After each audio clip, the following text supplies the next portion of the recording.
This is a fan-generated show. If you would like to support us, please go to jamieglazoff.com, and also don't forget to subscribe to our YouTube channel. All your support is greatly appreciated. Hello, this is the Bill Warner Moment, brought to you by the Glazoff Gang. I would like to talk to you about how to use Islam to vet Muslims. Now, Muslims, along with Islam, are politically correct, protected. You're not allowed to find anything wrong. Islam is good, it's one of the world's great religions, and anything that is bad is not Islamic. I want to give you a way that we can talk about Islam a piece at a time. So let's not talk about Islam as a whole, let's talk about the bits and pieces and the ideas that make it up. Here's an example. Wife beating is part of Islam. Now, not even your most fervent leftist supports wife beating. He may love Islam, he may love Muslims, but he doesn't support wife beating. So here's an example of my method. First, let's start off with the doctrine, the idea.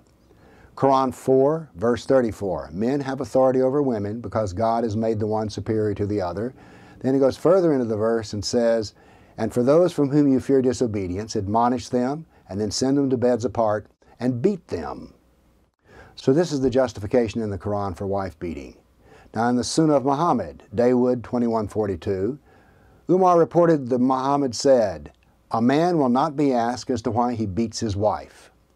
So wife beating is part of the doctrine of Islam. It's found in the Quran and it's found in the Sunnah. Now I object to wife beating. I object to the doctrine of wife beating, even if it is in Islam.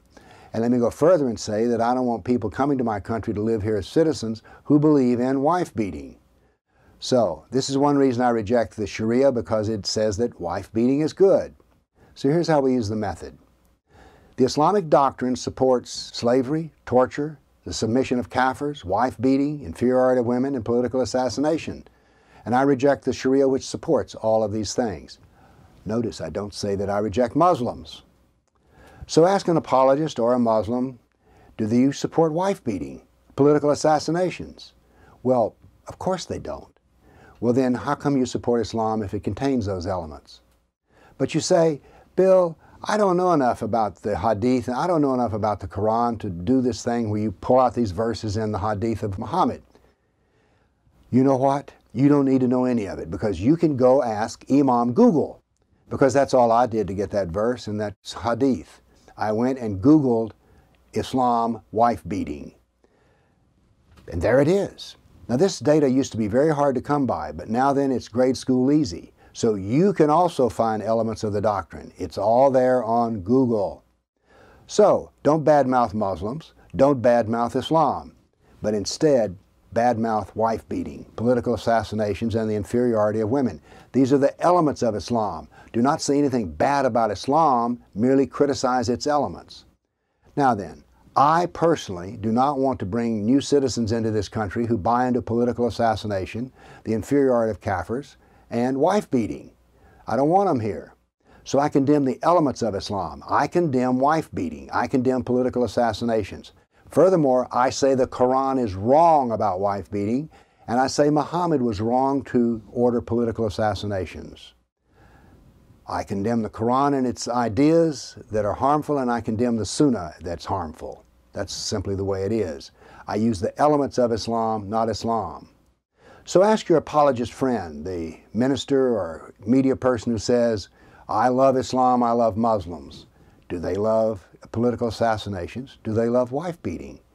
Will the apologist ask his best Muslim friend if they say that the Quran is wrong about wife beating? Was Muhammad wrong in ordering wife beating? Here's the method. Talk about the source doctrine, the element of it, and then ask a Muslim or an apologist whether they agree with the element itself, and therefore will they condemn it. Now, is it fair to ask about doctrine? Well, of course it's fair to ask a doctrine question of a Muslim. Is it fair to ask a Muslim if they follow the doctrine? And if they don't follow it, not do they say, I don't beat my wife, say, no, will you condemn the idea of wife beating in the Quran and the Sunnah and the Sharia? So this is how I think that migrants should be vetted. Do you do this? Do you disagree with it? And if you disagree with it, will you condemn Muhammad, and will you condemn the Sharia? And will you condemn the Quran? Please support the Glazoff Gang at jamieglazoff.com and make sure that you're subscribed to this Glazoff Gang YouTube channel. Thank you.